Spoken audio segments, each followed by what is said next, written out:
Aujourd'hui, on va revenir sur une histoire qui dépasse l'entendement. C'est l'histoire d'une survie de 9 ans, contre toute attente. Une histoire où le plus petit, le plus infime espoir a réussi à percer le plus profond des désespoirs.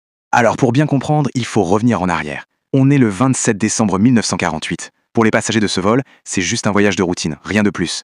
Évidemment, ils ne se doutent pas un seul instant que leur destin est sur le point de basculer dans l'une des plus incroyables sagas de survie de tous les temps. Et c'est là que le mystère commence. Que se passe-t-il quand un avion s'évanouit comme ça, sans laisser la moindre trace? C'est une question qui va hanter les familles et les enquêteurs pendant des années. Et c'est d'autant plus troublant que l'avion s'est volatilisé dans la zone la plus mystérieuse du globe, le fameux triangle des Bermudes. Alors concrètement, de quoi on parle? On parle du vol NCC-102, un Douglas DC-3. C'était l'un des avions les plus fiables de son époque, une vraie bête de somme du transport aérien. À son bord, 134 personnes, 125 passagers et 9 membres d'équipage. En apparence, un vol tout ce qu'il y a de plus normal. L'avion vole à 8300 pieds quand le capitaine, Robert Miller, signale un petit problème technique, rien d'alarmant. Mais quelques instants plus tard, c'est le drame. L'avion est littéralement avalé par une tempête d'une violence inouïe. Et d'un coup, il disparaît des écrans radars. C'est leur tout dernier contact avec le monde. Ballotté par la tempête, avec des instruments de vol complètement hors service, l'appareil finit par piquer du nez et s'écraser sur une île qui ne figure sur aucune carte.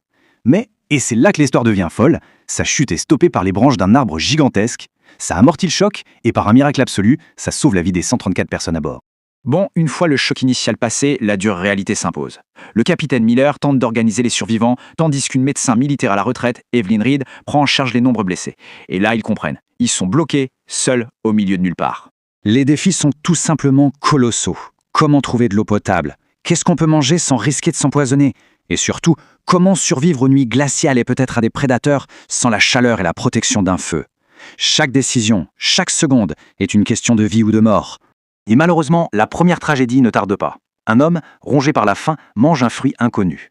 Quelques heures plus tard, il meurt dans d'atroces souffrances. Sa mort sème la terreur, et bien sûr, elle déclenche le premier conflit autour des rares vivres qu'ils ont pu récupérer. Mais au cœur de ce désespoir, une victoire cruciale se profile. Un adolescent, un jeune passionné de science, a une idée. Il utilise les verres de ses lunettes pour concentrer les rayons du soleil. Après des heures d'efforts acharnés, une petite flamme jaillit enfin. Ils ont du feu. C'est un soulagement immense et un véritable tournant pour le moral de tout le groupe. Le temps passe.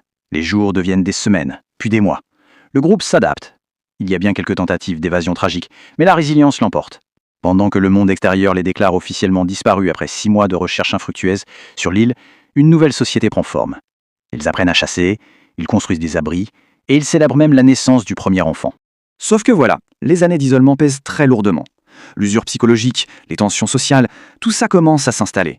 L'espoir un peu fou des débuts commence à s'effriter, et il laisse la place à une tension de plus en plus palpable au sein du groupe. Alors, pour ne pas sombrer, un ingénieur du nom d'Arthur Vance propose un projet complètement dingue, construire un grand bateau avec les débris de l'avion et le bois de l'île. Pendant des mois, tout le monde travaille sans relâche. Cette embarcation, elle devient leur unique, leur plus grand espoir de salut. Le jour du lancement, c'est une véritable fête. Mais la joie est de courte durée. Une tempête soudaine, sortie de nulle part, se lève. Le bateau chavire, emportant avec lui 16 des membres les plus courageux du groupe. Le moral de la communauté est anéanti. Ils ne sont plus que 98. Ça fait maintenant 5 ans qu'ils sont là. Et cet échec dévastateur finit par fracturer la communauté. D'un côté, il y a le groupe du capitaine Miller qui refuse d'abandonner l'espoir de partir un jour. Et de l'autre, une faction qui est persuadée que leur destin est de rester ici, que chaque tentative d'évasion ne mène qu'à la mort. Et comme si la situation n'était pas assez tendue, une équipe d'exploration va faire une découverte absolument terrifiante. Des ruines, les vestiges d'une ancienne civilisation. Et puis encore, dans une grotte, ils trouvent un squelette humain, à côté des débris d'un vieil avion. La confirmation glaçante qu'ils ne sont pas les premiers à avoir échoué ici.